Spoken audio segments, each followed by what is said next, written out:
তো যাই হোক, অঙ্কটা আমি বুঝাচ্ছি। দেখেন, একটি টেনিস বলের মূল্য 24 টাকা, একটি ক্রিকেট ব্যাটের মূল্য 150 টাকা।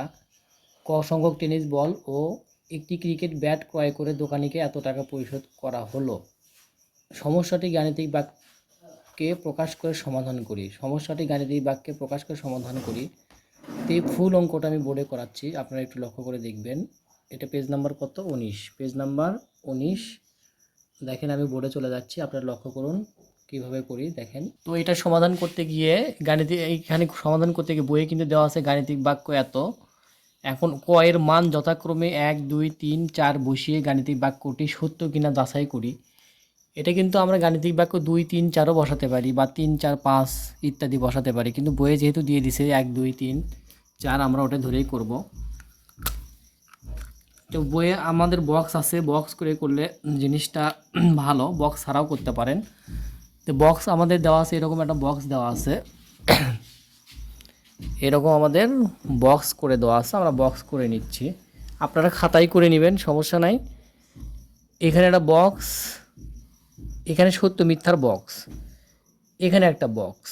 এখন এখানে দেওয়া আছে, এরকম একটা দেওয়া আছে, ধরেন এখানে ক যোগ, ওখানে অঙ্কটা দেখেন 24 যোগ ক গুণন 24 যোগ 150 সমান সমান 246। এটা আমরা ক্যালকুলেট করব। ক্যালকুলেট বলতে এখানে বা, অঙ্কের ভিতরে যদি সমান থাকে তাহলে বাদ। এখানে আমাদের ক এর মান বলে দিছে 1, তাই আমরা 1 বসালাম। তাহলে 1 দিয়ে 24 গুণ করলে 24ই হয়, যোগ 150 সমান সমান 246। বা এই যে 150 আর 24 যোগ করব, তাহলে এখানে 4, তারপরে 5 আর 2 7, 1 সমান সমান 246। অতএব 174 সমান সমান 246। তো এটা হলো দেখেন, এটা কি আসলে মিলল? এটা কি আমাদের মিলে গেছে? 244 মিলছে, যেহেতু ক এর মান 1 ধরে আমার 244 মিলা লাগবে, এটা কিন্তু মিলে নাই, তাহলে আমরা এটা লিখব কি? মিথ্যা। সেমভাবে ক এর মান এখানে 2 ধরে যদি করি, 2 গুণন 24 যোগ 150 সমান সমান 246, তাহলে কি দাঁড়ায়? অঙ্কের মাঝখানে সমান হলে বাদ দিতে হয়। 24 দিয়ে 2 গুণ করলে কত? 24 দোকানো 48 যোগ 150 সমান সমান 246। বা এখানে দেখেন 8, 0 সাথে 8 যোগ করলে 8, 5 আর 4 9, হাতে পড়েনি 1, 98, এখানে 246। তাহলে অতএব 198 সমান সমান 246। এটা কি মিলছে? 246 মিলছে রিয়া?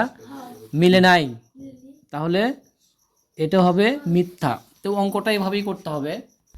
তো দেখেন, এখানে কয়ের মান যেহেতু আমরা 3 কই পাইছি, বুঝেন, কিন্তু কয়ের মান এখানে আছে, কয়ের মান আমরা 2 পাইছি, 2 এখানে 1 ধরে করছি, এখানে ক না লিখে 1 লিখছি, 2 লিখছি, এখানে 3 ধরে যদি বলা হয় 3 গুণন 24 যোগ 150 246। আপনারা হয়তো বলবেন এটা কই পেলাম? এটা কিন্তু গাণিতিক বাক্য দোয়াই ছিল, আমরা ওটা ধরে করছি। তাহলে এখানে 24 দিয়ে 3 গুণ করলে 72 যোগ 150 সমান সমান 246। এখানে 72 আর 150 যোগ করলে হয়, দেখেন 0 আর 2 যোগ করলে 2, 7 5 12, 2 হাতে পড়ে 1, 1 আর 1 2 সমান সমান 246। এটা কিন্তু মিলেনি, এটা মিলছে? মিলবে না, 222 246। কিন্তু পরেরটা দেখেন, এটা হলো 4 দিয়ে করছি, 4 গুণন, এখানে 4 গুণন 24 150 246, এই মানটা কই পাইছে? এই মানটা কিন্তু এখানে দেওয়া আছে। তো তাহলে এখানে 24 আর 4 গুণ করলে হয় 4 4 16, 6 হাতে পড়ে 1, 4 2 8 1 9, 96 150 246। এটা দেখেন 0 সাথে 6 যোগ করলে 6, 5 সাথে 9 যোগ করলে 4, হাতে পড়ে 1, 246, এখানেও 246। অতএব 246 সমান সমান 246। এই বাক্যটা কিন্তু সত্য হবে, এই বাক্যটা সত্য। এটাই বোঝাচ্ছে সত্য কি মিথ্যা যাচাই করো। আমাদের যাচাই করা শেষ। নতুন বইয়ে কিন্তু এইভাবেই দেওয়া আছে। তো নতুন বইয়ের আঙ্গিকে অঙ্কটা করানো হলো।